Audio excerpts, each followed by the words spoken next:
Good evening, everyone. My name is Caroline Robinson, and welcome along to our webinar tonight about laying hens. I'm here today with Jeanette Sutherland from Farm Advisory Service, and we'll just basically start by getting to know each other, hopefully. I'm one of the vets over here at SRUC Veterinary Services. I've been working here for around about 15 years, and before that I was in mixed general practice, so that was farm animals and pets. Mostly doing farm animals, birds and wildlife here at SRUC since then. So you're here because of the Farm Advisory Service webinars, and I'll hand over just now to Jeanette for you just to hear a little bit more about what that is and how that can help you with some more free information. Thanks so much, Caroline. My name's Jeanette and I'm an advisor and I'm based on the Isle of Skye. And my interest from hens comes just, we've got a very small flock on our croft, and it's always really great to get information and wisdom from Caroline. So I'm delighted that she's here to join us. And this is the first of a series of 4 webinars. So we've got a webinar next week, and we've also got some in the new year in February. So we'll be keeping in touch with you, and please feel free to sign up for any of the ones that the topics are of interest. Now, the Farm Advisory Service has got lots of different ways that can help poultry keepers. We've got on the website itself, there's a lot of information and videos that covers key topics such as handling birds, safe handling of eggs and everything like that. And also, you know, if you've got an ad hoc question, there's also the Farm Advisory Service free telephone number, a helpline, and that's 0300 323 0161. So we'll share that along with some other information after the webinar. So please do make sure that you make use of all the resources on the FAST website and helpline to make sure you get the best of it.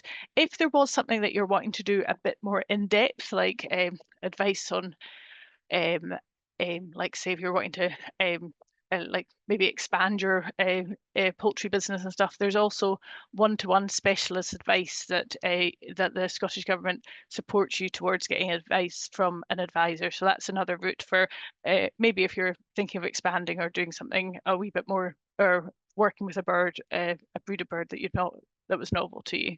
So but yeah, please do ask any questions. To make it easier tonight, if you could use the Q&A button rather than the chat, it'll be easier for me to make sure that we're passing on all the questions to Caroline. And I'll hand back to Caroline, but I just really want to thank Caroline for coming, because she's feeling a wee bit under the weather with the cold, but she's powered on to come and speak to us tonight. So really appreciate your help as ever, Caroline. Thank you.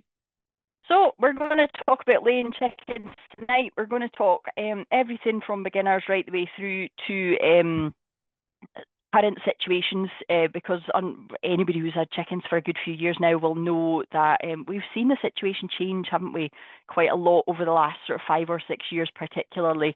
Everything tends to need a bit of a closer eye on, unfortunately, what with the bird flu and so on. We deal with a lot of small producers. We'll see everything really.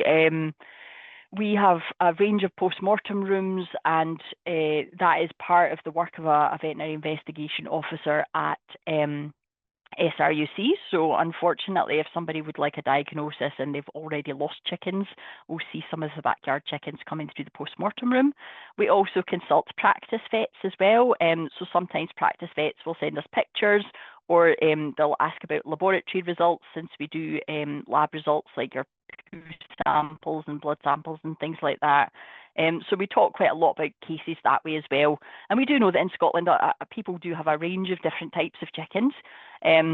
We do see smaller keepers having anything from pure breeds through to, you know, bantams or hybrid layers, or slightly more semi-commercial operations where it's sort of farm road eggs and things like that. Your pure breeds, there's absolutely loads of them. People will fall in love with what they fall in love with in terms of temperament, in terms of the size, how they look. Maybe you're interested in particular types of eggs. Different pure breeds, if you haven't come across them before, you can get dual purpose pure breeds, which are slightly more traditional breeds that used to be used for meat and eggs. Because if you're one of our beginners that have come tonight, and you're just looking to find out a bit more about chickens before you get your first ones, you may or may not be aware that there are meat breeds and then there are hybrid layers and laying breeds. Your meat breeds tend to be much chunkier in frame, as you would expect, although you don't tend to keep the sort of massive broiler kind of Franken chicken style things that you get commercially through any of the supermarkets. They are very much developed specifically for meat, and they grow incredibly fast. That's not the usual chicken that you would see in a small scale operation. Your traditional meat breeds will be chunkier than your egg breeds, but they won't be nearly as massive. And that's the one thing that people tell me that they are surprised about when they first get into chickens, is that they're so used to seeing a particular body type on the shelf at a supermarket. That's quite a surprise to them when they have layers or they have dual purpose breeds, and they're a very, very different shape. They're not nearly as chunky across the breast meat. You can get show chickens that are sort of primarily kept specifically for the way that they look and how they've been developed for that. Pure breeds, depending on where you get them from, they are slightly less likely to be vaccinated. So that's probably the first kind of preparing / healthy thing that I want you to know about, is that because they are produced in smaller batches and they're often exposed to fewer other birds, because they're bred often on small premises, they're not always vaccinated. Chicken vaccines in this country come in really massive vials, meant to vaccinate quite a lot of chickens at a time. So sometimes you will find that they're not vaccinated for certain things.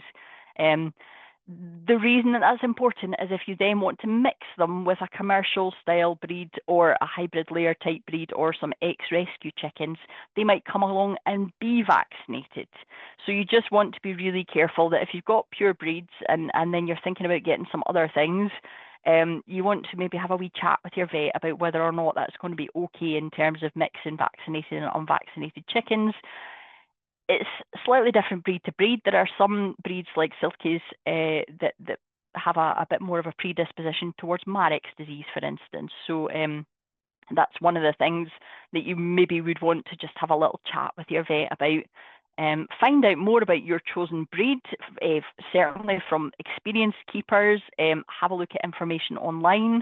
There's lots of sites that will tell you things like roughly how many eggs per year you might be expected to get, because that can really vary from breed to breed. It'll give you a rough idea, but line to line, as in family to family, you can certainly find that the rough egg producing capability of a particular breed will be listed online. You might find that your local breeder has bred specifically for eggs or has bred specifically for show, therefore eggs were less important. So it can vary from what's published online.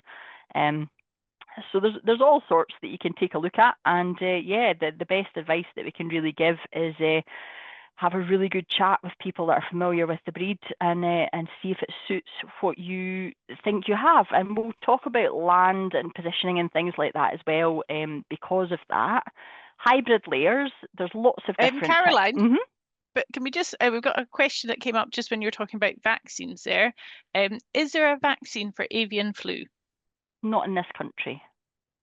So avian flu we will talk about a bit later, but and you might see a bit of discourse about it online as well, because there's lots of different strains of flus. Avian flu, bird flu is a little bit like human flu or other flus, in that you've probably heard that vaccines can change because of different strains and things like that. But yeah, at the moment, in terms of vaccine availability to people in this country, avian influenza isn't something that we have a vaccine for at the moment. And there's a lot of different reasons for that. It's an incredibly complex situation, and I probably won't have time to go into all the ins and outs of why that is tonight, unfortunately. But it is something that if you are particularly interested in, we can point you towards some really good sources of information. So Hybrid layers are chickens that are they're sort of a cross between, rather than being a pure breed, they're a cross between a couple of different breeds, or they've been developed as a particular breed specifically to be very prolific layers. So these are the guys that you'll see a lot of. They're specifically bred to give as many eggs as possible, really. You can see them in different colours, different sort of types. You'll see especially people who supply kind of backyard, farmyard chickens, they specifically quite like to have very different colours of chickens so that people can tell them apart, and it looks colourful, it looks really nice. They're all a fairly similar size and shape, the hybrid layers. They're kind of your medium-sized chicken, what you would think of as a layer type shape. It's worth looking into what different people think for hardiness. Oh, excuse me. Having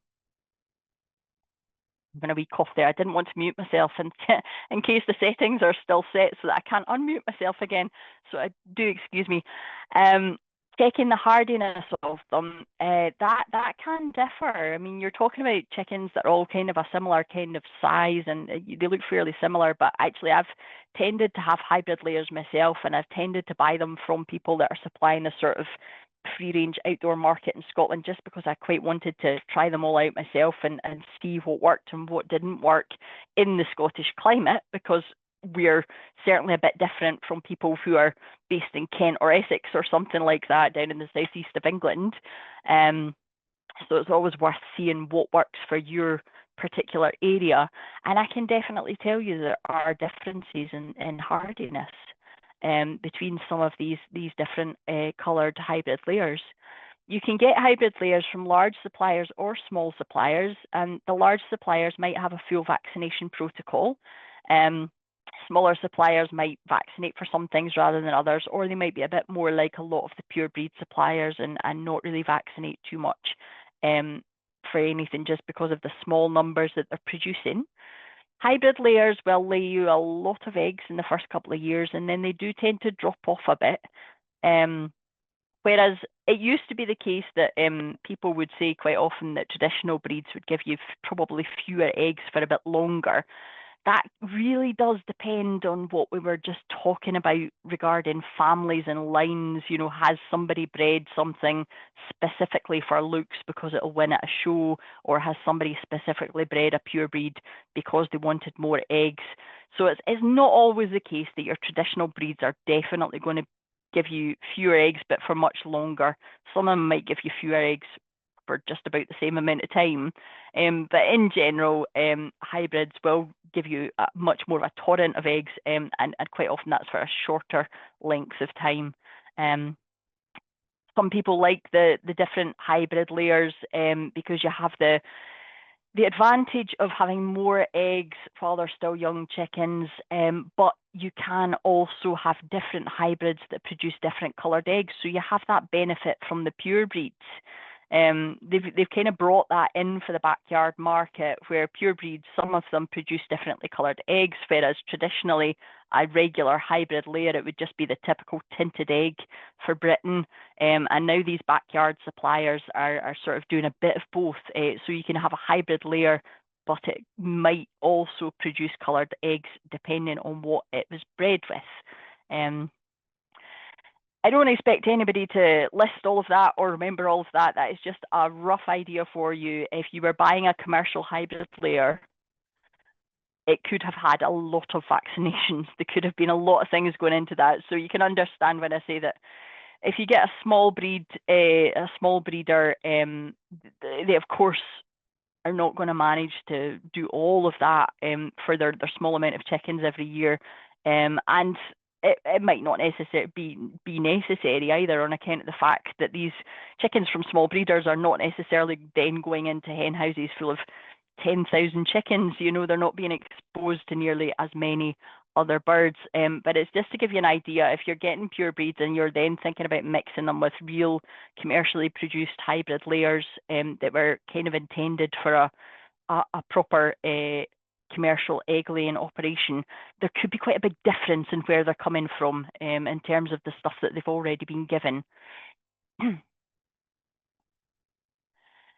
So the other thing that people quite often tend to bring us, tend to own, are ex-caged or ex-commercial rescue chickens. When I say ex-caged, that's obviously a bit outdated now. They're not ex-bats anymore. People will have heard the term ex-bat or ex-caged and so on. We tend to find that obviously these days it's ex-commercial rescues that have probably been in a barn situation or something similar. These guys, because they come to you at the end of their commercial life, they might still be prolific layers for a year or so. So they might still be producing quite a sizable number of eggs. They're producing less than they were in their first couple of years of life, because that's really how people have engineered layer chickens to be, is to give as many eggs as possible for the first couple of years. So it will be less than that, but they can still produce plenty of eggs afterwards, certainly for a smaller scale operation. It is quite a big adjustment for them to a new environment and new diet and everything though, so I would keep that in mind. You've probably seen those little pictures of ladies knitting jumpers for the little baldy chickens, going to their new homes and things. You do have to take it into account that that's quite a big shock for a chicken to come from the commercial environment to your environment, and they're probably going to need a little bit extra care. If they don't have that many feathers, then they're going to need a little bit of extra warmth than perhaps if you had been buying point of lay pullets from a different source. So they come with their own considerations. Before you get them, you want to have a wee think about, how you're going to reduce stress of the transition, how you're going to protect them from the environment, from the elements, if they do come without as many feathers, what kind of commercial situation they've come from to you, have they been used to being outside and things like that. They can sometimes be in quite poor condition. And as we've said, they're going to be vaccinated for absolutely everything. That means that they can be sometimes carrying diseases that they don't necessarily show signs of because they're vaccinated for it. But that doesn't necessarily mean that they're not carrying them, and it might, transfer to some others in your flock that had already been there. It is one of those things that you just want to have a little chat with your vet about if you were thinking about getting them. It's always worth taking advice from experts about your own personal situation. So Caroline, could I just interrupt? We've got another question that kind of links in with the life cycle and these rescue chickens. We've got a question that's asking, what advice re older chickens who go off laying? We can't all afford to have non-productive, ornamental, or hybrid layers. What are your thoughts? It depends on what context we're asking advice about. Is this advice about whether or not to keep them, or is this advice about how to dispatch them, or because it is certainly something that we can cover in future webinars. We do have quite a lot of good information about. I think we've got some technical notes and things like that as well about what the requirements are for dispatching chickens and things like that. So if you can maybe just pop a little bit of extra. A little bit of extra detail about what context of advice you're looking for with regards to older chickens. Is it advice on what to do with them, or is it advice about, there isn't really much we could tell you about keeping them laying for longer, just because quite a lot of that is dependent on the chicken's own genetics and the chicken's own situation, unfortunately. If you're giving them good nutrition and you're giving them everything that they need, then there's not really any particular tricks about keeping them laying for longer. Oh, I see. Can you humanely dispatch, or can you eat? Yeah, so we can definitely go into humane dispatch. I've got some information that we can send you guys as well. Just because we probably don't have time to go into it in the sort of detail it deserves tonight, but we can could you pop that on the list, Jeanette, of things that we can send out? In terms of eating an old ex-commercial layer, or one that's kind of been getting on for a while, there's almost certainly not going to be a lot of good eating on it. If they are older as well, you tend to find that obviously the meat's not going to be as good quality, but they may well have acquired health conditions over time that might mean that they're maybe not the best things to eat either. So I would say that not very many people eat their old egg layers, that there's just not really that much left on them. It's really not the best quality. And like I say, when you open them up, you sometimes find there's a bit of scarring inside from previous sort of mild cases of egg peritonitis, or there's maybe a wee fungal lung disease or something like that that might have contributed to them stopping laying. You know, it's not always the sort of carcass that you would end up wanting to eat either. So, but yeah, we can send you out the information, and we can certainly add in a bit of a discussion about it in future webinars as well. Thank you for letting us know that that's an interest. Your general production cycle for layers is they kind of come into point of lay at about 18 weeks of age or slightly older. Now, all of the data that you'll find online is usually about your hybrid layers. Traditional breeds are quite often much later than that.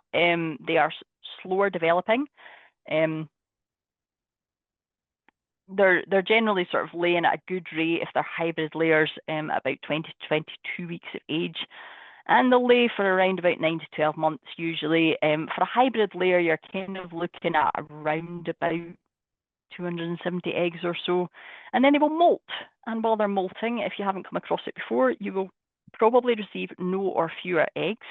Time of year wise, that's quite often towards the autumn, especially if they're heavily reliant on outdoor light.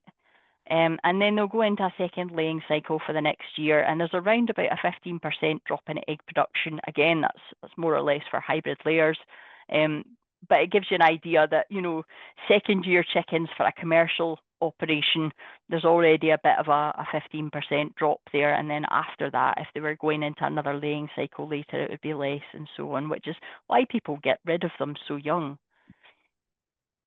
So the molt is just when their feathers are replaced with new feathers.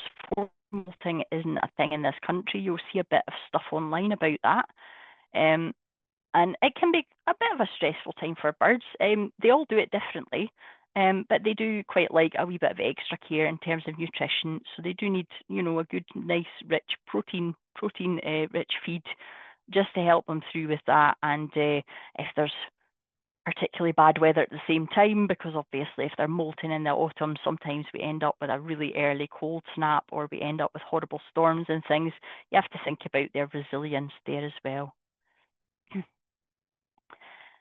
So just as an example for you, I see we've got a question about if it's worth introducing artificial light to encourage more prolific laying in winter, and if yes, what type? I'm really glad you asked that, actually. It depends on your setup. If you are wanting eggs a bit more year-round, you are going to probably rely on artificial light. In terms of your legal requirements of how much artificial light or how much dark to give, or indeed some really top tips on how to make sure that that doesn't affect your hens behavior-wise, we've got some really great handouts that we're going to send round, and it actually starts listing you light intensity. It'll tell you what types of bulbs, because they don't like, for example, fluorescent bulb tubes, the old sort of style things that you might have in an outbuilding. They're not so fond of that. There's speculation that they might be able to see the flickering in a way that we can't. So it'll tell you what types of bulbs, it'll tell you the light intensity, and it'll tell you the timing, and we'll make sure that that all gets sent round again, because you're right, it is one of the things that is quite important, is if you're going to try and avoid such a massive egg drop during the winter, because you're relying on your eggs or you're relying on your income, you are going to have to start looking at the light. So that's one of my chickens doing a very elegant molt. She would take a couple of months to molt, and you can see that she's just dropping in a very ladylike fashion a few wee feathers one by one, and she's keeping a lovely plumage while she's doing it. She's just dropping them nice and slowly. She never had any problems with the weather. Everything was fine. That was lovely. This is one of my other chickens. Every single year, she would drop just about every feather on her body at once in the same week, and then she would try to grow them all back. You could see that this particular one, she's going to need a little bit more support. There's a bit more sort of need for protein here, because she's making all the new feathers all at once, and there's a little bit more support in terms of protection from the elements, because she really couldn't keep herself as warm and obviously as dry as she would otherwise. So that's the sort of differences you can see That's her normally. She doesn't always look like that. She used to look like a bit of a welfare case for a few weeks every year. And this is another thing as well. You'll see on the front of this hen house, if you haven't got your chickens yet, you're going to want to have a think about how you're going to open and shut the door. So what we've got on that little hen house there is we've got an automatic opener, because if you have the sun up in the summer for a good few hours and you haven't got out of your bed to let the chickens out yet, they will start to get really restless and they can start to have fights and things like that, especially if you've got a chicken house that happens to have a vent or a window that allows the light in and they know they're inside and it's light outside.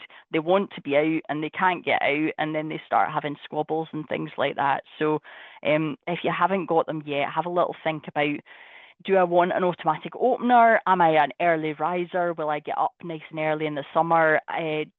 What's my work patterns? Am I going to be there to shut them in at the end of the day? That kind of thing. It's worth having a think. So we had a poll question back there about the Scottish Kept Bird Register. Just going to briefly tell you about it because I noticed there was a variety of different responses. Anybody who keeps any birds, even one, must register on the Scottish Kept Bird Register. I see that some of you were not individuals. I don't know who answered which way, but I just saw that there were some people that thought it was still the old rule where you were all right until you had 50 birds. I'm afraid that's no longer the case. That's changed. It's a legal requirement now to register your birds, no matter how many you have, and you have to keep your details up to date annually. You need to register with any type of bird, so it's not just your chickens. If you've got waterfowl, if you've got pet birds, although there are exceptions, if you're keeping pigeons or you've got birds of prey or you've got game birds, that kind of thing. So it's a really broad, it's a broad register. You don't need to register if you had budgies, parrots or crocodiles or what we call ctesiforms, if they're kept inside, or if you've got canaries, finches, that kind of thing that are fully housed or are outside in a fully enclosed structure. Those people are not going to have to register. But any birds that are taken outdoors at any time, even if you're taking your parrot out for a walk or you're, taking them out for exercise, they're going to have to be registered. The Scottish Kept Bird Register up here replaces the GB Poultry Register, which is probably what some of you have already registered on. If you were thinking about the needing 50 birds or more to register, that was the old rules with the GB Poultry Register. But even if you had registered on that, you are going to have to now register on the Scottish Kept Bird Register instead. It is free. It's on the gov.scot website, and you just search register your birds in the search box on gov.scot and it will take you to the right page.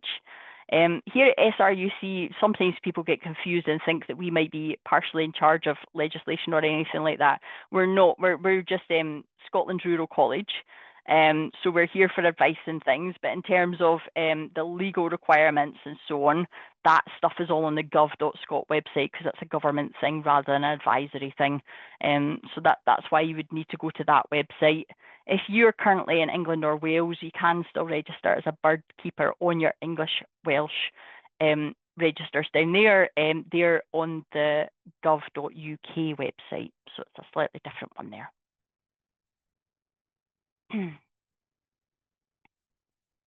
So we've got a question about what types of breeds would you advise new farmers to go into considering the Scottish weather?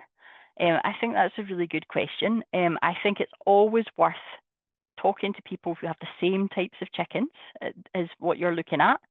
You'll see quite a vast variety are scored for hardiness. So like, bless them, for example, Silkies, beautiful little things. They're super cute. They're not really farm chickens, but just for everybody else that's listening, they have really soft feathers. They get really wet. Your hybrid layers quite often have harder feathers, and a lot of hybrid layers are specifically produced by manufacturers looking to cater to the free range market. So if you are having a look at different hybrids because you want a lot of eggs, if you're setting up a farm, I would be asking the manufacturer a bit about, are they really docile, and are they specifically made for indoor situations? Because if you have a barn situation, you want a hybrid or indeed a pure breed, if that's your thing, that is quite docile and isn't obsessed with free ranging all the time and isn't going to fight everybody if they don't get enough exercise.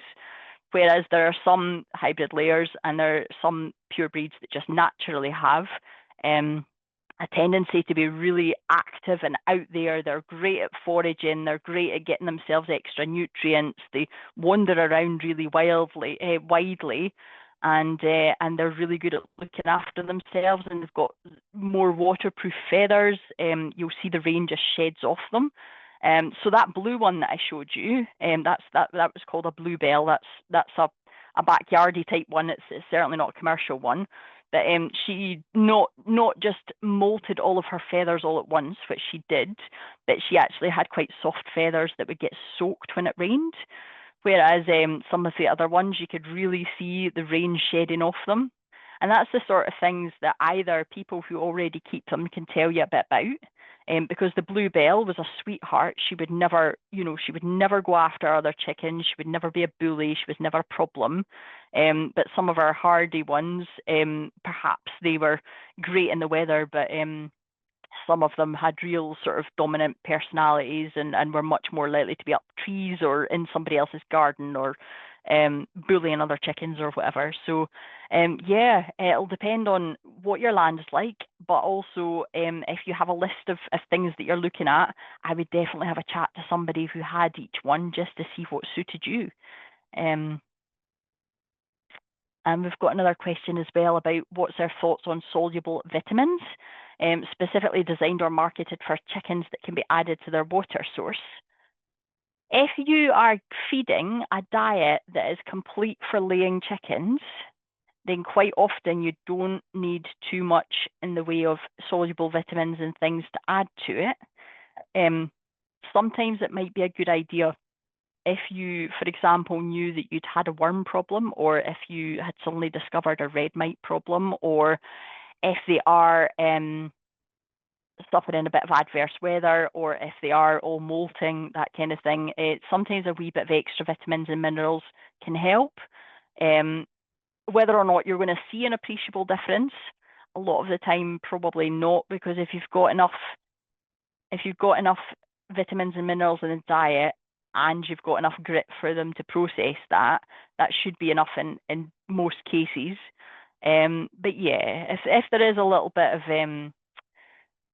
stress going on for them, or if you know that there's been a little bit more taken out of them because you've had red mite or because you've seen a worm problem or whatever, it certainly couldn't hurt, and it might help support them. It's a little bit like ourselves. If there is something a bit extra that's happened, also if you've got chickens that do a lot of real free range and they're maybe not eating as much of the good solid food that you're giving them, in those situations as well, if they're stuffing themselves with lots of lovely vegetation and things like that elsewhere, and you're a bit worried that they might not be getting sufficient vitamins and minerals from that, then again, maybe having soluble vitamins and minerals would make a difference to them as well. The one thing that I would say is be very careful about what types of feeders and drinkers you're using, particularly drinkers, because I see a lot of people advising things like cider vinegar and so on in the drinkers. If you get a galvanized drinker, a zinc sort of metal drinker, and you have an acidic environment, it can actually start to dissolve some of the galvanization, and it can, end up in your water. So you can end up with a bit of zinc and stuff in your water, which isn't necessarily the best thing. You will see some people point out that if you're going to start adding stuff that makes an acidic environment, you probably want a plastic drinker rather than a galvanized metal one, and that's just one of the reasons. And somebody else says that their bluebell is an absolute terror, which is yeah, that's very funny. It's good to know. Obviously, chickens are going to have different personalities themselves, but it's also actually, you've brought up a really, really good point in that. One thing that I'd forgotten to mention is that people will call different hybrids different things. So, for example, there is actually a sort of patented or registered hybrid called a bluebell, And then there are other people who are producing things that look like them that are not technically the actual commercial name of bluebell, but they're more or less the same cross. And although I just called my bluebell a bluebell because that is kind of technically what she was, I don't think that she was actually the commercial trademarked bluebell. I think she was like a bluebell cross, if you know what I mean. One of the things that people had kind of made that looks the same and came from more or less the same type of cross, but wasn't a fully developed commercially trademarked line. So it's worth looking at. You'll see, for example, another really common name that you will hear is Black Rock, and that is a specific type of cross. But there is one guy who trademarked or has the name for Black Rock, and you're not supposed to call any of the other crosses, even though they are crossed from the same things. You're not allowed to call them Black Rocks because he's obviously developed his specific line, and anything else hasn't been developed in the same way. So yeah, it's really worth knowing that, and I see a lot of the times commercial suppliers online understandably getting really annoyed that people are calling an X cross X a bluebell when it's not actually their specifically developed bluebell line. So yeah, it's a bit of a colloquial name, and you can slip into it. So just because somebody's bluebells or Black Rocks or whatever from one supplier do this, or they have those personality traits or so, and it doesn't necessarily mean that the lines from another supplier are going to do the same. So it is worth looking into that. It's a bit like the purebreds that I was talking about earlier. There is a breed and they will have breed characteristics, but one person might have bred for one characteristic and another person might have bred for another characteristic. So you end up with two slightly different attitudes, two slightly different sets of skills, which is such a good point. In terms of picking your spot, if you're thinking, I've thought about it, I've decided what types of chickens I would like. I'm now going to have a think about what my land is like. Is it a garden? Is it a field? Is it a paddock? Does it have shelter? Are you in a rainy part of Scotland? Are you in a dry part of Scotland? Because we all have a certain amount of rain, certainly, as I say, not Kent or Essex or anything like that up here. What the wind directions are as well, if you're facing your run into a particular direction, is that going to make it super drafty all the time, or is it going to be quite nice and sheltered? Is it nice and sunny? Do you get flood prone? Are you drought prone? And also, are you somebody who's far enough up that you get really early snows and things like that? We are seeing them later and later, but certainly being up a hill can make a difference. So you might have heavier sandy soil, you might have a garden or a paddock, you might have a bit more trouble supplying water. You might find that you've got really good natural shelter in there, like that hedgerow there. You do quite often, if you're letting them free range, you're going to want some good vegetation there. And there is a handout that we can give you that sort of talks about what sorts of vegetation that is. And just basically, is there any existing infrastructure there that you can use? So that was when we bought our house, it was derelict, so the garden was also derelict. So we obviously had to start off with making sure the chickens had a lovely lawn and we've got a hard standing under that little chicken house with our pet chickens in there. And as time's gone on, obviously we checked all of that sort of derelict ground for anything that would be harmful to chickens or things that would make the eggs a bit stinky and so on. Some of them love trees and they'll sit quite happily up trees. Some of them just really like tootling about on the ground. They've always had enough shelter if it's been incredibly sunny. There's a few trees and things a bit further around. And also they like the shelter if it's raining too. They'll go and sit under the bushes and things. So it's worth sort of having a look around your bit, whether it's a garden or whether it's outside, and thinking, what do I have? What do I need? What can I use?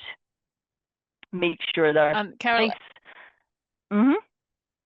And there's a question that's there's a few questions, but one that's relevant to the sighting is we're being asked, is it safe to let hens in with my sheep or not? So it'd be good to get the veterinary answer, because I would say as a crofter they'd be fine, but what's the proper veterinary answer, no, Caroline?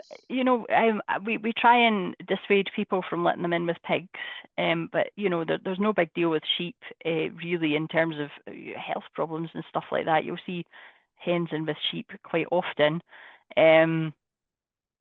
It's really in a situation where they're in contact with wild birds and things like that. Quite often sheep are the least of your worries, really. And I see that there's if you get a cockerel, can we still eat eggs?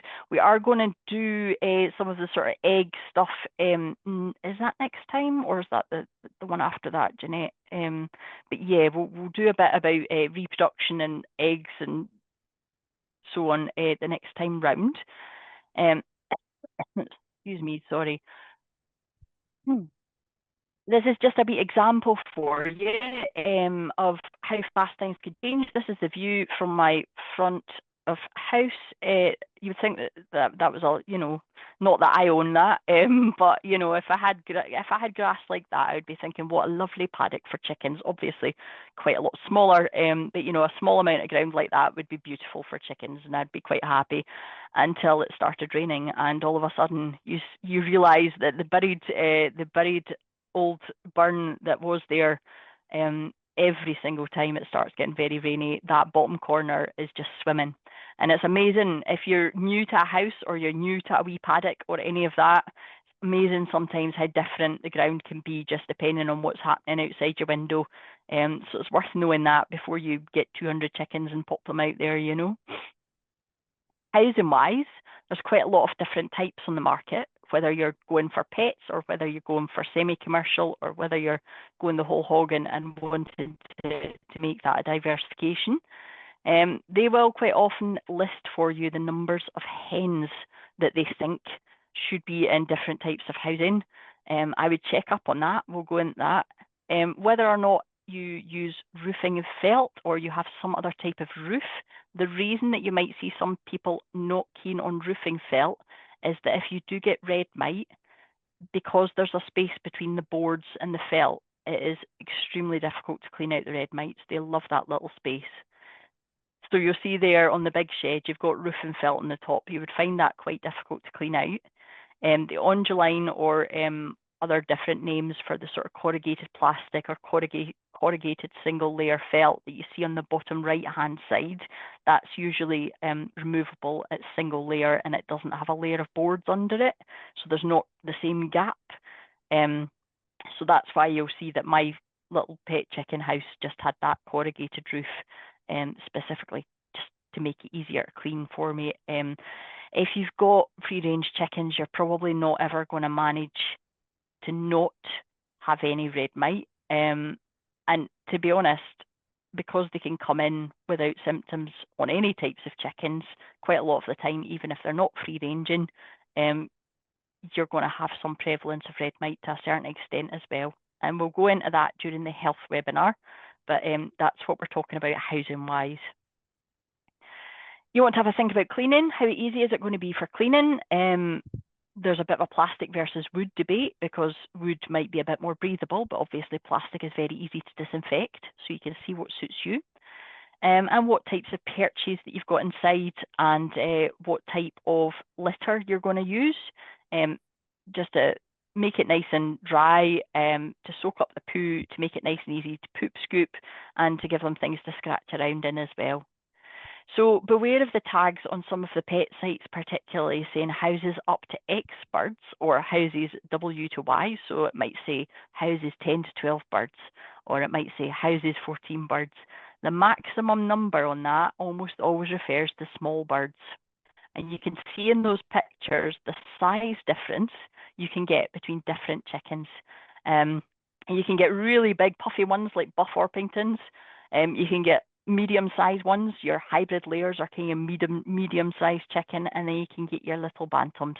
And a lot of the time, the maximum is going to be referring to the small ones. So don't overpack your houses. Our handouts will give you the legal requirements for space per chicken.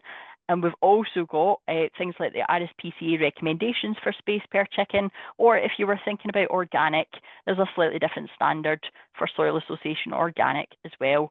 They all have different recommendations for the minimum space per chicken, but it can give you an idea of roughly what you would like and how you would like to have them live. Attached runs, especially in pet situations, are often really small. Ground contamination is a possibility if you're not moving them constantly. They're just pooping all over it. Or if you can't free range them as well. Now, do have a think about this from a bird flu perspective as well. We'll talk about that in a sec. But the runs that they come with are not really going to meet many of the requirements or the recommendations for the space per chicken.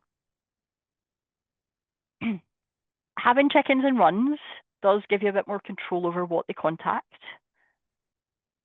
Free range is quite often better for most chickens because it allows them to express natural behaviour, but then you're stuck with them being in contact with wild birds, which is one of the reasons that you might find that we have these restrictive housing orders that have to come in when the bird flu is really bad.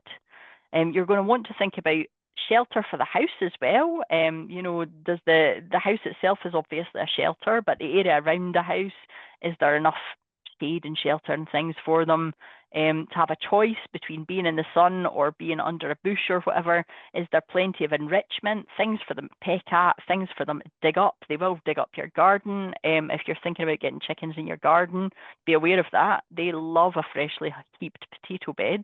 They will just kick it all over your garden. And they're going to need dust baths as well. Dust bathing is how they keep their feathers free, or as free as they can, of mites and parasites and things like that, and it just keeps them fresh and well preened. So that's two of my chickens who had decided that rather than be under that lovely shady bush, they would prefer to sunbathe that day. They kind of just melt into the grass and chill out, and then when they feel like it, they just tootle off under the bushes and get some nice shade. And movable runs are a possibility of all different sizes. You see homemade ones, you see ones that are produced commercially. Some people will keep their chicken house in a built run, but you will find that that ground does get, you know, dug up pretty quickly. Some people will choose to have a run that moves around. And you can see that that guy in the top left has a little chicken swing in his as well, which is quite nice. It gives them something to sit up on, rather than just having to be on the ground as well. They like jumping on things. They like to sit up high sometimes. They do like things to play with and peck at. You can get chicken toys, you can get treats, that kind of thing. The more activity you give them, the less likely they're going to decide to, for example, peck each other or eat loads of eggs or do all of the things that they're not really meant to be doing. Those are mine free ranging. They will also sit on your patio furniture and poop on it. So even if you give them a whole lovely field, they will still come towards the house because it's fun to look at things, and they'll still sit on your furniture and poop on them. So do have a think about that as well. For example, if you're taking in B&B guests or anything like that, and you have chickens, you have a wee think about, you know, not having poo all over your patio. But yeah, it just gives them a lot of things that they can do in places that they can go, and they do really enjoy that. So this is our wee bird flu section. Those of you that are already aware, that's great. Those of you who are not currently aware, it hasn't been in the news as much this year. There are some good posters that are produced on the gov.scot website, and you just need to go to gov.scot and you have a look at avian influenza section. You can just put in the search box bird flu or avian influenza. It should take you to the right bit. It's a virus. It is just a similar, you know, kind of situation as human flu or swine flu, or, you know, different types of flu strains. Some of them infect people, some of them infect pigs, some of them infect birds. Some of them can jump around a bit. It just depends on what strains you've got. It's what we call a notifiable disease. A notifiable disease is one that you must report to the government if you think you have it.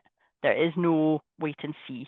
If you think you have bird flu, you have to get on the phone to the APHA. You'll have a local office for the APHA, and you have to let them know.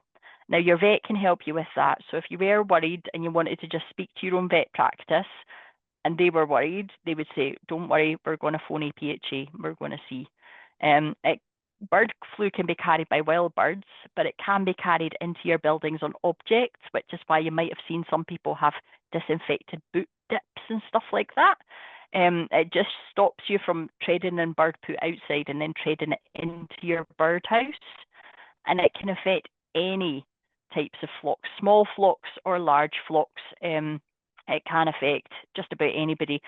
If you only had 5 chickens and your garden went down with bird flu, it would still have as much impact on that massive commercial chicken farm in your same village as it would have done if you were a big chicken farmer. They would, they'd struggle to trade. They might not be able to move chickens. They might not be able to sell their eggs and so on.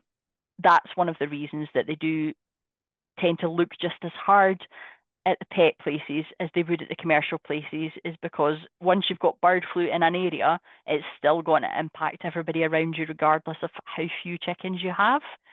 If you hear all that sort of jargon online about or on news reports about H5N1 or H9, H3N3 or whatever, that's just different strains are named for different types of proteins they have on their surface.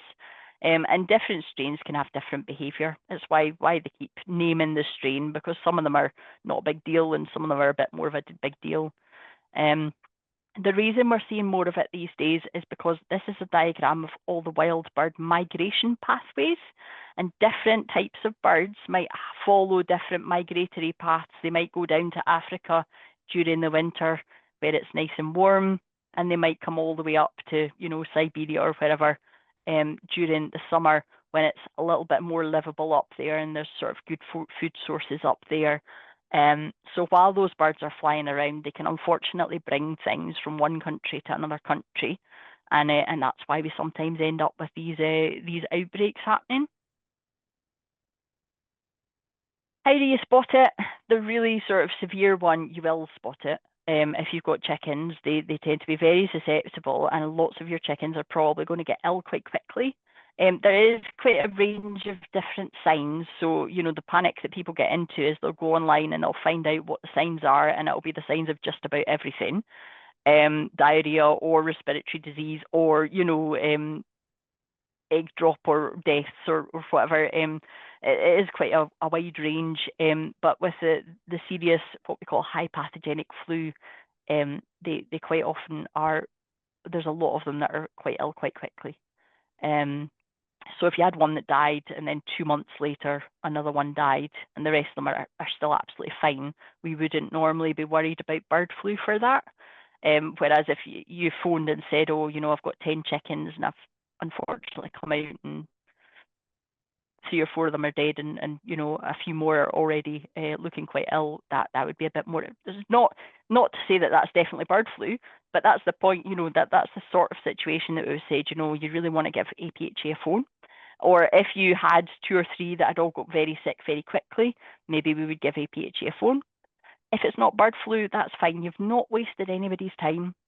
Nobody's going to be annoyed about that. They would love to just be certain, give you plenty of peace of mind. They would much rather that it was talked about and ruled in or ruled out, and everything's just squared away quite nice. So it's not a big sort of horrible thing to call APHA if you have suspicions, or to call your vet if you have suspicions. It is just, people would rather know than not. So it's always nice if you can rule it out. That's a good thing. You can get less serious versions of bird flu, which are also still notifiable, but they're less serious, so you might not have as many symptoms. So it's one of the reasons it's a good idea to be in touch with your vet as well. If you have ducks and geese, they can catch bird flu without really showing any signs. So that's sometimes why you'll see requirements for trying to keep your chickens and your ducks and geese separate if you've got a housing order or if you've got an avian flu prevention order going on in the area. It's because these waterfowl can carry the disease without necessarily looking sick, but then it can really go right through your chickens super quickly. So that's the logic behind that. So somebody's just asked, can avian flu affect sheep? Because they've read of a case of that in England. There was one isolated case just recently where a sheep was found to have to test positive for bird flu. It's not something that they've seen a lot more of or anything like that. At the end of the day, one of the things that we do know in disease surveillance is when you look if something can affect a particular person or a particular thing, a lot of the time you'll find that the answer is no, except for this one person that managed to catch it, or no, except for this one animal that managed to catch it, you know. So at the moment, the authorities were obviously aware of that one particular sheep, and they did sort of make it known to everybody that that had happened, but it's certainly not an epidemic situation in sheep. It's not something that particularly concerned about from that point of view. In terms of where you can buy hygiene mats for your boot dips and things like that with the DEFRA approved disinfectant, you can usually get them from agricultural suppliers, and the Scottish Government also supply you on their avian influenza website. They supply you with a list of all the DEFRA approved disinfectants that you can put in it. So we can give you the link for that, and that'll keep you right, because it can sometimes change. It's spread bird to bird on body fluids or in feces. It's not airborne over large distances. So, you know, if you do have a chicken farm a few hundred yards down the road, it's not chickens breathing or anything that you're particularly worried about. It can come on contaminated clothing or equipment, or if you're walking through contaminated wild bird feces and things like that outside. Your avian influenza prevention zone requirements can vary throughout the year.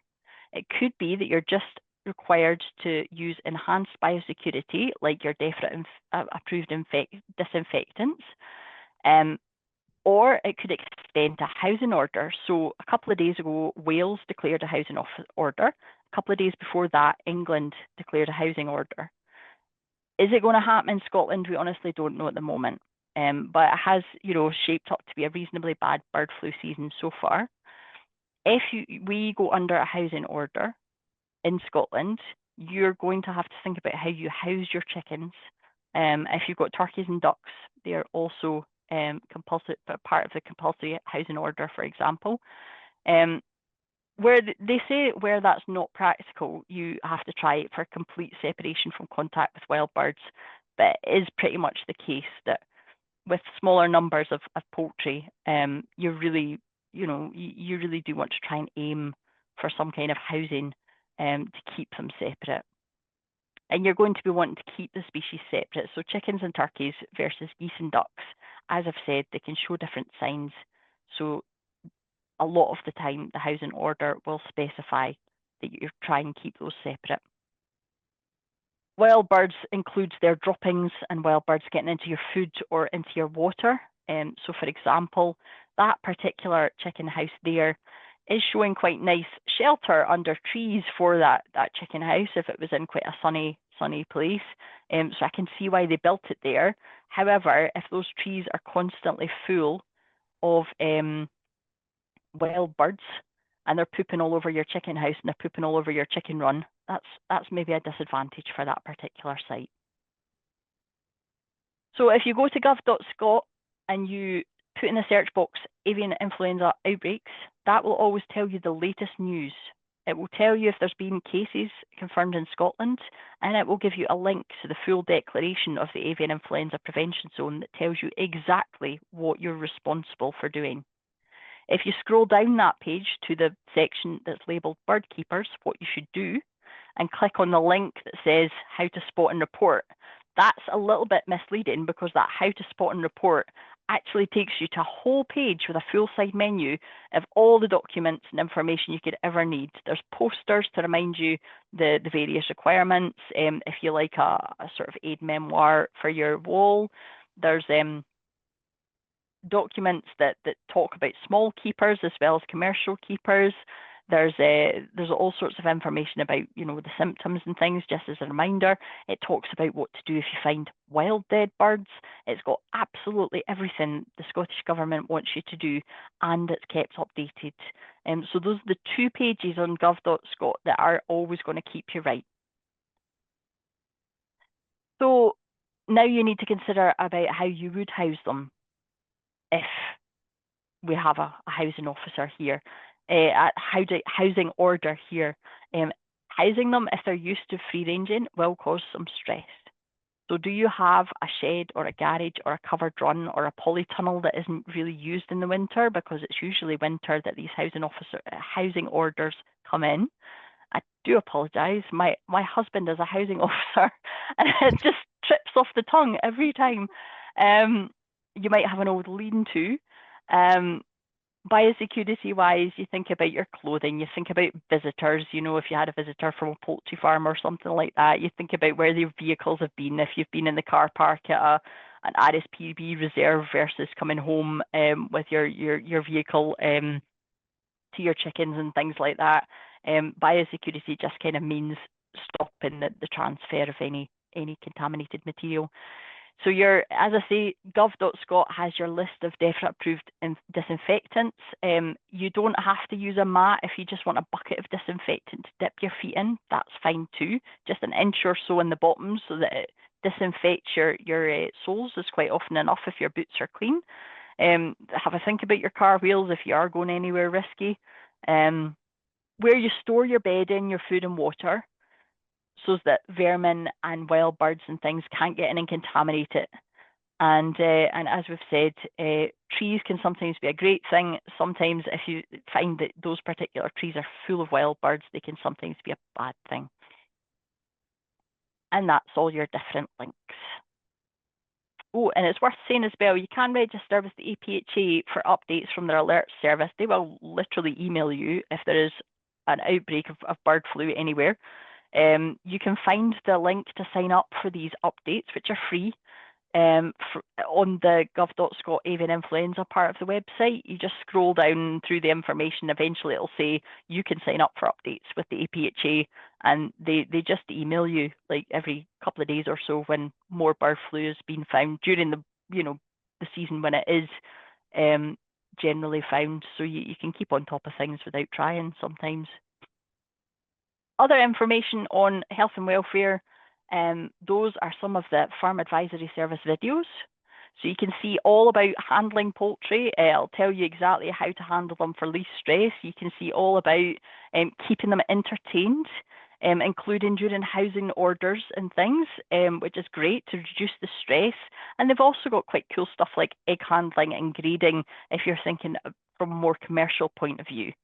The guidance for the welfare of laying hens and pullets, it doesn't legally apply to most people in these webinars, just because quite often a lot of the requirements are for anybody that has more than 350 chickens, but it does tell you what the legal minimum would be for decent welfare, so it's a good place to start.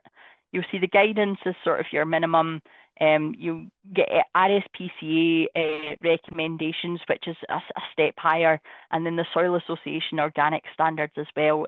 They also tend to be more, a lot more than bare minimum. It's all about their welfare, so you can see what sorts of things work for your situation. If you are retrofitting a building that you already have, you have to think about your nest boxes, ideally one for every 4 birds or so, which are sited in a dark part of the house because they do like dark places to nest in. You might want to make sure it's accessible from the outside so that you don't have to go in and tramp through all the bird poop. And they're round about a foot square or a foot cubed, with some nice nesting material in there. If you're retrofitting perches into a building, ideally sort of 2 inches square timber with rounded edges so they don't get sore feet. At least 6 inches per bird is a good number. You don't want absolutely masses of space per bird because they'll all huddle together that way, because it'll be cold in the winter. But you do want enough space per bird, so there's kind of a happy medium always. And you want them up from the floor of the house as well, so they do have to hop up to get up there, but nobody can sit underneath them and just constantly peck them or anything like that. And when we mentioned lighting earlier, if you want to aim towards a continuous supply of lighting, the handouts will tell you exactly how much and how bright and when. You are going to have to give them a proper night time, so you do want a third of the day to be dark. But you do also want, ideally, a transition. So rather than just switching the light switch off on them, ideally, at least 15, 20 minutes or so of dimming kind of reduces the stress. So if you're having any bother with feather pecking, or you're having problems with stress and things like that, but you do have fluorescent light tubes, or they are just on a on-off light switch rather than a dimmer switch or whatever, sometimes adjusting the light can really help. Your diet, as we've said, is layers rations from point of lay onwards. Chickens are most often bought in roughly at point of lay. They're usually on a grower's ration earlier than that, because when they are growing chickens, they need lots of protein to build their muscles, and too much calcium isn't good for growing kidneys, but you need a lot of calcium to produce eggs. So there is a difference in the diet, and they are going to need grit or something like oyster shell just to grind up that food in their stomachs. They always eat grit to make up for not having teeth. It sits in their stomach and it churns around, and instead of chewing with their mouths like we do, they chew with their stomachs. So that's an extra source of calcium for them, and it's also good for chewing up their food. They will get nutritional deficiencies if they're on an incorrect diet, or if treats are fed at inappropriate times. Chickens will run out there and stuff themselves first thing in the morning. They will fill up last thing at night. They should be eating your layers ration at those times. So ideally, your treats are given in the middle of the day, so that they're not basically eating junk food first thing in the morning and then not eating their proper dinner. Kitchen scraps are illegal in this country. You'll see a lot of recommendations on websites that come from America, for example, or other countries. You might not realize you're on the wrong website, and that the rules that they're talking about there are different than the rules that we have here. So you don't feed anything that's been through a kitchen here. Garden scraps are often fine in moderation. So if you were chopping bits off your broccoli in the garden and it come from the garden and it hadn't been in your kitchen yet, that's fine. But you don't want to be feeding long grass clippings and things like that. It's not good for them. And make sure that there's nothing in your garden or your paddock that is not good for chickens. We'll talk a bit more about behaviour in the health webinar, but basically some of the things that you can come across is feather pecking, which might be a diet problem. It might be that they're protein deficient, or it could just be bullying. Sometimes if you have different coloured chickens, or there's maybe just one or two chickens that are a different colour to the others, that can prompt some bullying. Or if some of the chickens have diarrhea, that can cause them to get their vents pecked. Or there's just one chicken that's an absolute nightmare. You'll sometimes get a terrible bully chicken.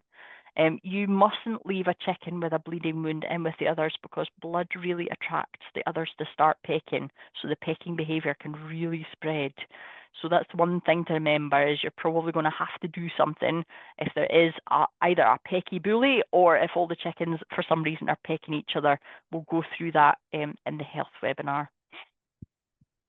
So just a wee trot through a normal chicken, and then we'll see about some more questions. The main parts to have a look at is to have a rough idea where the crop is, if you don't already. It's a nice big squishy sack that you can feel. Their ribs, or well, what kind of amounts to more or less their rib cage, and their keel bone is just behind the crop. You will be able to feel the crop when it's filled up in the morning. You should be able to feel it when it's being filled up at night. If they haven't been fed yet and they come out in the morning and that crop is still full, they haven't been anywhere near food, that should have emptied itself overnight. So if you've still got a massive crop and they've just come out first thing from their bed and they've had no access to food, that can sometimes be abnormal. Combs can be quite variable. This is particularly red, but they're usually reasonably red. Sometimes they're vivid, sometimes they're a bit duller. Pre-layer, they don't really have too much of a comb, and it's usually quite pale. That's normal. That's when they're still just very young little chickens. If they've got a full comb and they've been laying for a long time and it's suddenly gone incredibly pale, that's usually not a good sign. That could be a sign of illness.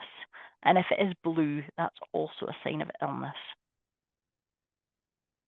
This is one of my hens when she was a laying hen, but you can see it's not super red. She wasn't ill or anything. It's just they can be a bit paler when they're off their lay, if they're molting, or it's just not they're not in full lay for whatever reason. Eyes should be nice and bright.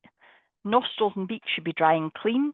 They shouldn't have stinky breath or rattly breathing or anything like that. As we've said about the crop, once it's filled, it should be nice and full and doughy. But when it's supposed to be empty, it should be empty. Their back end should be nice and clean without any kind of stickiness or staining, and nice smooth feathers unless they're molting like mad, well kept with no bald patches. I would usually try and check under the wings as well if you had new chickens, just to make sure they're not obviously carrying any mites or any parasites. Round the vent and under the wings are quite good places to check for that. And you want to check the undersides of their feet as well. Their feet should be smooth and strong without any scaly legs. The scales that are on their legs should be nice and smooth. They shouldn't be sticking up or rough or horrible or anything. Some of them have feathers around their legs and you can't see, but that's quite often that's a breed thing. They're usually curious, they're active. Some chickens can be quite loud, so keep that in mind. Being hunched or very quiet with closed eyes is not normal.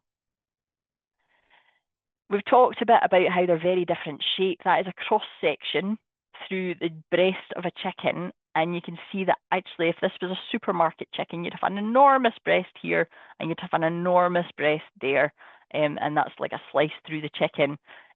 Layers are not that shape. That's quite a chunky layer that you can't really feel the bone inside. That's the bone inside the chicken, and that's the breast meat on either side. That would be too thin. So that's a very thin chicken, right the way through to a fat chicken. It's always worth getting to know your chicken so you can have a feel and you can have a look at the diagrams that are online and you can work out to yourself what is a normal feeling chicken for a layer and what would be a chicken that started to lose a bit of weight. You can also have a dedicated set of old kitchen scales or whatever. You can weigh your chicken if you're unsure something's going on.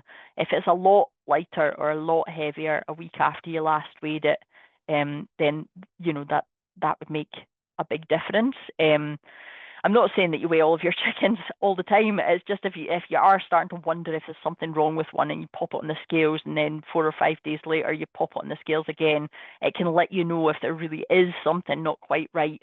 If there has been a change in weight, it's one of the things that you can tell the vet. Normal chicken poo pictures. There's a wide range of normal. The pee, which is the white urates, are also expressed as poo in chickens because there's just one place for them to come out. And around 1 in 10 poos is going to be what we call a cecal poo. It's from a slightly different part of the gut and it's sticky and horrible and smelly and looks like diarrhea. But if it only happens once every 10 poos or so, that's normal.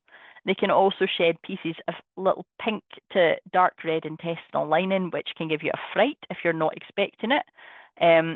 It can be mistaken for blood, but we'll show you the difference. And broody chickens will only go out to poo a couple of times a day, and that makes them absolutely huge and very smelly.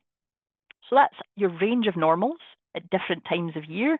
So you can see the white pea part and you can see the sort of green or brown poo part. It can look a bit sticky, it can look a bit watery, but that's all the different types of normal poo. That's what we would call the cecal poo. So you can see it's sort of tan brown, sometimes a wee bit frothy. If it's not happening all the time and it's doing normal poos in between that, that's pretty normal. And that's what you see sometimes with intestinal lining. Now, you wouldn't see that with every poo. It's just occasional. It's usually a fairly dull red or an orangey red. It's not bright red. Sometimes in the summer, you'll see them really watery. To cool down, they sometimes drink way more water than normal. So if it is really warm and they are drinking a lot, then that could be normal. But if that's not the case, then it could actually be a sign of disease. If it's too watery, it could be diarrhea. Worms are sometimes visible and sometimes not. There are some worms you will never see. They're far too small. So just because you're not seeing worms doesn't mean you don't have to test, or doesn't mean that you don't have a problem. And that's blood and a bit of diarrhea there. That's coccidiosis. That's more for next time, because this tends to only really happen in very young chickens. But I just wanted it in there so you could see some of the difference between real blood in the poo and that little bit of pinky intestinal lining. That's not good. That's all the pee part with none of the poo part. So it's all just white, and that could indicate that there's an illness there. As we've said, chickens can get worms, and we'll just finish off really by saying, be aware of that. You'll see pale combs, maybe a bit of weight loss, reduced egg numbers. When you're thinking about this preparation of getting chickens, one of the reasons that you would think about moving your run or making sure there was plenty of room for your chickens is that worm eggs can build up on the ground. So it's one of the things to take into account when you're thinking about what you're going to do in terms of your setup. You do want to avoid overstocking your enclosures. You might want to think about how you might rotate or rest various different enclosures. You don't want really ploutery wet ground around drinkers, so make sure that they're put somewhere that can keep fairly dry, or you can move your feeders and drinkers around so that there's not particular areas that are getting really ploughed up. Don't feed treats from contaminated ground. Some people have situations where they poo pick or sweep poo from hard standing instead if they have pets. Younger birds are better on fresh ground, and obviously you want a good diet and to discourage wild birds because they will bring in disease. There are worming products for which there's no egg withdrawal needed. That's the time that you need to not eat the eggs after you've given it a drug. It's called the withdrawal period, but there are some drugs that you can use without needing to keep the eggs away from the table for a certain period after. Usually given in feed, some are available in water, and you can sometimes do worm egg counts on the poo to see if you have a problem rather than just giving the drugs without knowing whether or not there's a problem. I would chat to your vet about that, or get some of the more in-depth information on some of the websites that will show you, and we can go into it in the health webinar as well. And our last topic tonight will be abnormalities.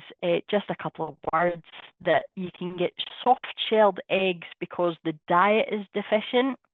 You can get soft-shelled eggs because the daylight is insufficient, or sometimes it's a sign of illness. But if you've got brand new point of layers and they're just learning how to lay eggs, they can be very weird for a couple of weeks, so I wouldn't worry about that.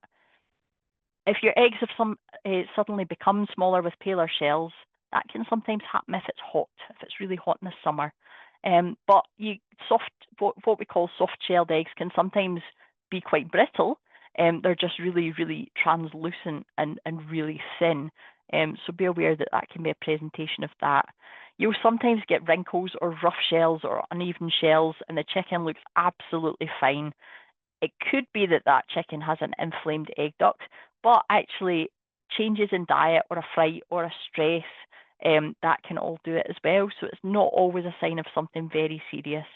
So you can see if it's just a one-off, or if it gets worse, or if it just goes away. Double yolkers are pretty normal. Some chickens are genetically predisposed to them. If you've got blood spots on the eggshell, I would always check for mites.